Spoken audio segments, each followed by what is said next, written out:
Hey creeps, it's Cameron again, and welcome back to my channel where I talk about books, movies, writing, and all things spooky. We are back. Here's Taylor, my sister. Hi. We just did a full video review of the new Halloween 2018 film. You can see that video up here in the card symbol. Click on that, go watch it, and then you can come back here if you have already seen the film, because we are going to be discussing spoilers. Alright, so spoilers. Let's start with the intro. The two reporters go to the asylum to confront Michael. They show him the mask. Everybody kind of freaks out. Yeah. Nothing different. It's exactly what you see in the trailer. Then it cuts Halloween.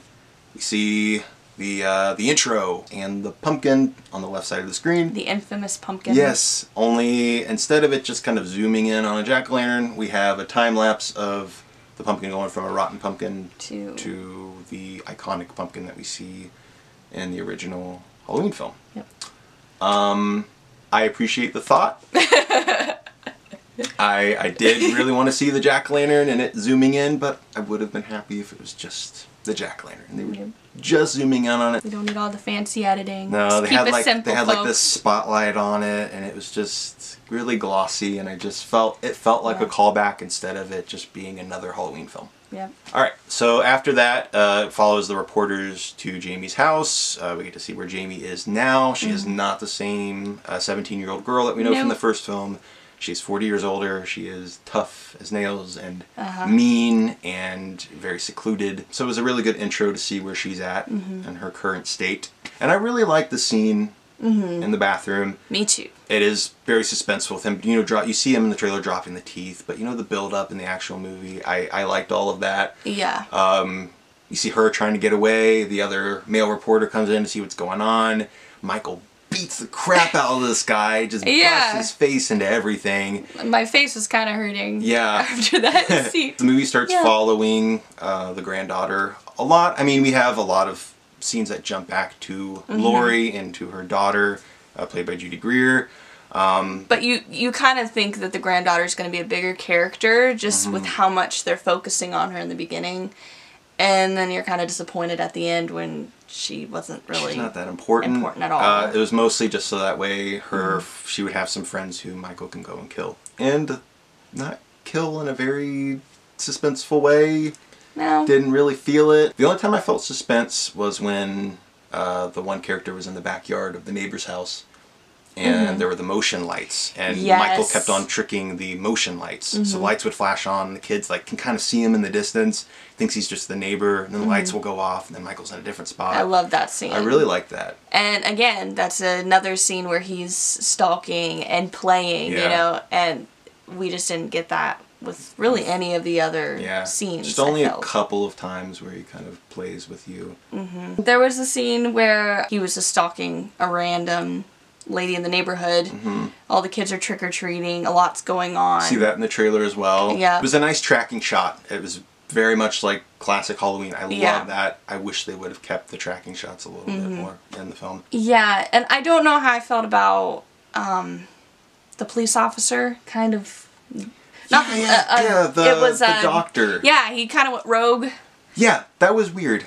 That was really weird. I don't know what the point of that was. We have the new doctor, Michael Myers' new doctor, who you think is going to be like the Loomis character of this movie, like he was, you know, the character in the first film. And he winds up killing the police officer and kind of like saving Michael from getting shot. Yeah.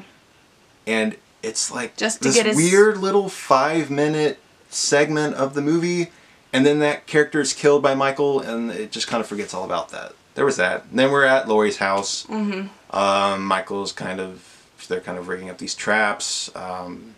There's this weird, like, little island in the middle of the kitchen that moves, and there's like a bunker underneath. It's kind of cool. The daughter, Judy Greer, stays in this basement little hutch thing. Yeah.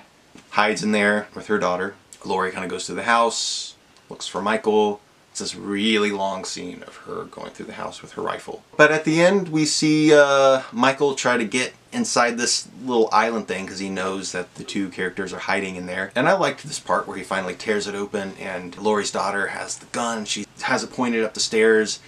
And she starts crying because she's been preparing for this moment her whole life. Her mom has been buckling down trying to get her to be ready for this moment. And she starts crying and she's screaming, "Mom, I can't do it. I just can't do it. I'm sorry." So Michael immediately comes into view and she goes from crying and terrified to boom.